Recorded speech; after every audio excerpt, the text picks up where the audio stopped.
Hey guys, and welcome back to another IronWill podcast with me, Shane Warner, and Jon Case. So what this podcast is all about is we are trying to get stories from people that have been through a traumatic experience in their lives and came out a different person. Yeah, they have all created an iron will. So what is an iron will? A burning determination that cannot be stopped or hindered by anything, willing to do anything to get a desired outcome, extremely resilient. So what we like to say is just keep punching. So sit back and relax, and we're going to start the show. And today we have my mom on the podcast with us, and she has kept a journal and a scrapbook of when I got injured, and she's going to just share some of those stories with us today. And here she is, Lori Warner. Hi, I'm Lori Warner. I'm Shane's mom. Just to let you know who Shane is in our family. His dad's Keith. We've been married forever, for a long time. And Shane's the baby of the family. He has his first sister is Christina, and then a brother Dustin, and a sister Emily, and then Shane. He's our baby of the family. Throughout all of Shane's trials in life, some brought on by himself, and some brought on by other things. They've been really close, and they've been a big support for Shane. Yeah. Mm-hmm. So when it came that he had this traumatic brain injury, they were right there to help him, to support him, to worry about him, and to care about him. He had about 8 nieces and nephews at that time. Now there's 11. Most of them don't know him any other way, really, because they were so young when he got hurt. Sure. Natalie was the oldest, and she knew him and knows him before and after, and she's been a big support. She actually came to my basic training graduation with my mom and dad. That's right. Cool. That's right. So you graduated in 2012. No, it was 2012. And she was born in 2000, so she was 12, and she's there you go. She's quite a bit the oldest, and then there's a space till the next one is 5-6 years. Yeah. So anyway, that's kind of his family. There's a few things that I guess most of you have probably listened to Shane's story. Was that the first episode of your podcast? Yep. If you haven't, you can go back. Yeah. If you haven't, go back right now and check it out. If you haven't, go back, because I don't want to recover all of that. For one thing, it's hard to talk about some of those things, and then the other thing, it's been done. So, sure. But there's a few things that I remember when you were doing that podcast that you said there's some gaps that you didn't know some of the answers to, and there's a couple of. There was no way for me to know the answers to. When I was in a coma, I didn't know what was going on. That's right. Sure. Yeah. That's right. And you were the only one that was there at the end when the ambulance came. You were the only one. Well, I guess there was another lady. So I'll go to that night a little bit when he got hurt, when he got injured, got his traumatic brain injury, however you want to say it. It's not like he got attacked, because it was a fight. I guess it was a fight. Yeah. And he came out on the bad end of it. He said he didn't really, I think you asked him what happened to the people that were there in the room at the time.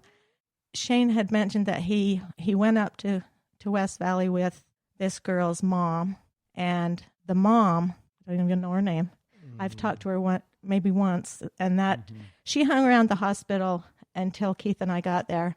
They had no way to contact us. They didn't have our contact information in your wallet, because he was living on his own. So as it turned out, this girl's sister happened to remember that she knew somebody that lived across the street from your sister, Christina.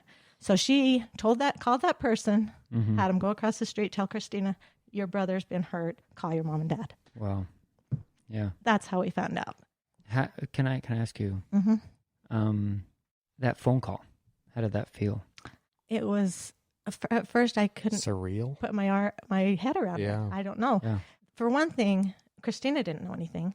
Apparently this girl, I think you talked about her a little bit, she told the hospital that they got it somehow that they thought she was your sister. Yeah. So they gave her a little bit more information Yeah, than they probably should have. I really didn't. I just remember they said my sister was calling me, and I guess it was her. Yeah. It was that girl. Yeah. Okay. And I don't know about using names, and so we won't use names. Yeah. But anyway, so she contacted a friend that she knew that knew Christina, Shane's sister. She called us and said, all I know, Christina, all she knew is he's in Intermountain Hospital. He's got hit with a baseball bat. I was like, why was he playing baseball? You know, that's Yeah. my. So in you my didn't mind, think I of a had fight. no- You didn't think I of had that no somebody idea. was. Yeah. You know, Shane. Why is he playing baseball in and at December? 9 o'clock at night in December. That's like, why? What? It made no sense. No wonder he slipped in.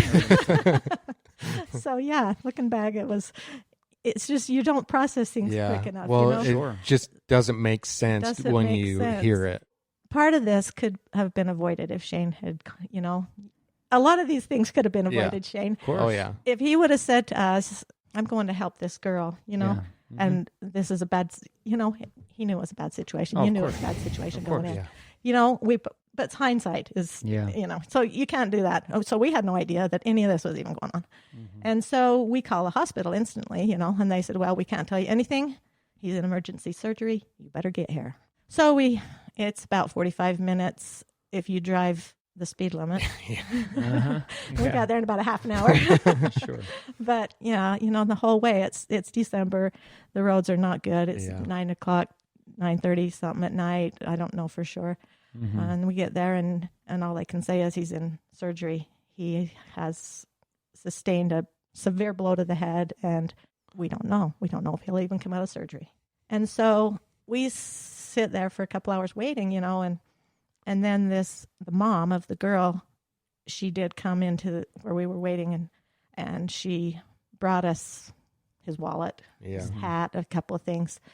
And she told us kind of what happened. And I know she's got to be feeling pretty responsible. Yeah. Oh yeah, she's got to take a little bit of responsibility for So she for kind you of, even being there. right. Yeah, I mean, she does. It's for sure. obviously Shane and her idea was to go help her daughter. Her daughter's in a bad situation. And as a mom, you want to help your kid. You don't say, well, it's their own fault. Too bad. I'm washing my hands. I mean, I guess some people do, but maybe next time bring like a bunch of guys. Yeah. right. Well, I mean, it could have that's been, what it I could have thought. been better. Like, Yeah. if I would have had someone there with me to Back watch up my line. back, Yep. Yeah. They may not have started anything. Like, Yeah. Yeah. thinking. Well, and then, so anyway, she kind of told us step by step as what had happened. And, I talked to her that one time. I've never seen her or heard from her since. And so what I'm remembering is just her saying it one time to me. And basically she told about pretty much how Shane outlined it. But your question was what happened to everyone when he went down. She said they scattered like rats. Yeah. She said everybody got their cars. They were out of there. The girl he went to help, this woman's daughter, took their car and left the mom there too. Wow. Just, it just shows me what people will do. Yeah. 'Cause Well, they don't to wanna save get their in trouble. pot. Yeah. And drugs, that girl's that probably or was at some point a fine girl, Sure. but drugs just change people so Yeah. much. They They really do. Your judgment is terrible and you don't care about anybody but yourself. Yeah, And, that's the main thing, that you don't really care about anyone. Like, Yeah. Mm-hmm. you don't think about how many people it's hurting either. that's right. Yeah.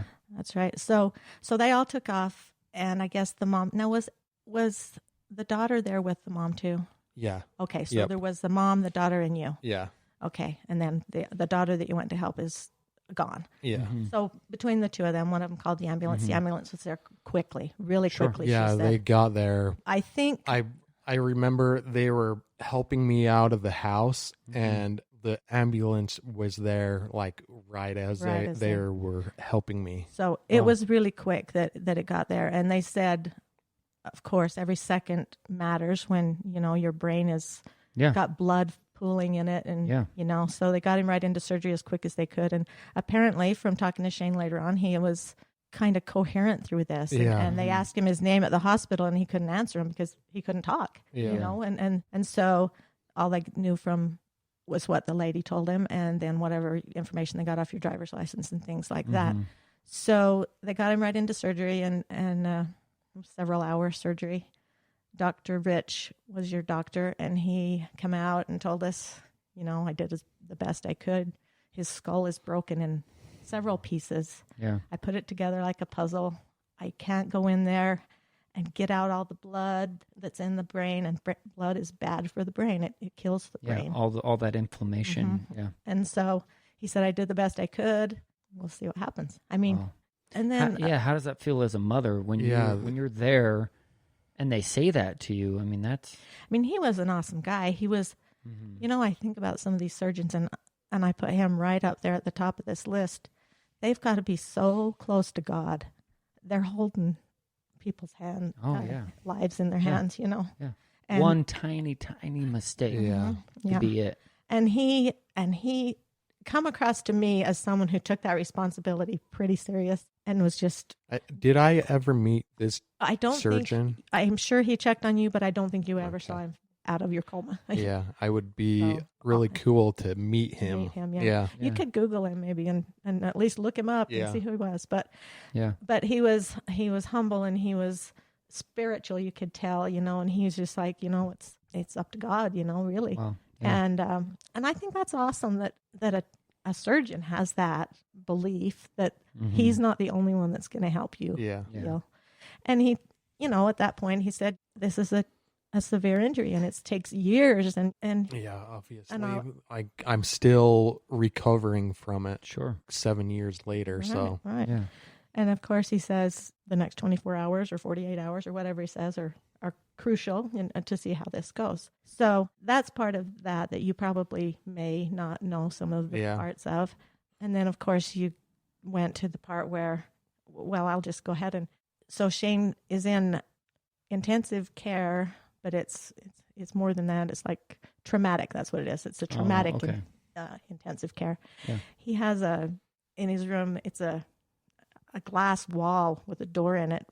It's not just a room with a curtain around it. Yeah. It's a closed off because they lower the temperature. They lower the lights. Yeah, I remember being so cold. They say that keeps the pressure in the brain down. Yeah. And so there's a nurse 24 hours a day, just not in the same room, but the next adjacent room with a window that's looking at him 24 hours a day. There's a nurse around the clock. This hospital and that intensive care was were amazing. Yeah. I can't imagine anything better. And it's the best place he could have been as far as I believe. And then talking to other people, they say the same thing. So 2 days later on his birthday, December 17th, we'd been there pretty much most of the day with him. And how old were you turning at this time? He turned 26. 26, Okay. yeah. So that's another thing. He turned 26. His injury was on the 2 days before he turned 26. So immediately my husband started, Shane was on his own. He had been in the Army or basic training. He should have gotten insurance there. He didn't. He kept putting it off. He had no insurance. But since he was under 26, my husband and I worked a lot of phone calls, a lot of angles to get him on our insurance. And did it work? It did work. It came through finally. And but that hospital, one of the first things they did is said they have a caseworker and they take you and they say, this is expensive. Don't worry about money. Shane's an adult. If you don't get him on your insurance or if this doesn't work, if that doesn't work, you're not responsible. Yeah. Shane is. And if Shane can't pay it, our hospital has the greatest work with you. angel, I don't know what they call them, but contributors that help people. There's ways. And so that takes a huge weight off of you to not have to think about, there's still things to worry about. There's money. There's still money things, and getting him on that insurance. But didn't my National Guard unit put me on insurance through the National Guard? Well, that's the thing. They came in and they said he never signed up for it, but if he can sign this paper for a power of attorney, I'm like, he's in a coma. How's he going to sign a paper? He can't. We worked it out, had a witness. He put a mark on a paper, gave us power of attorney, got him to, and that was the Guard. And I remember your commander, CO, he was awesome. He was there at the hospital. He was on the phone, and a lot of his Guard buddies had come and visited. Yeah. And you know, They came a lot. And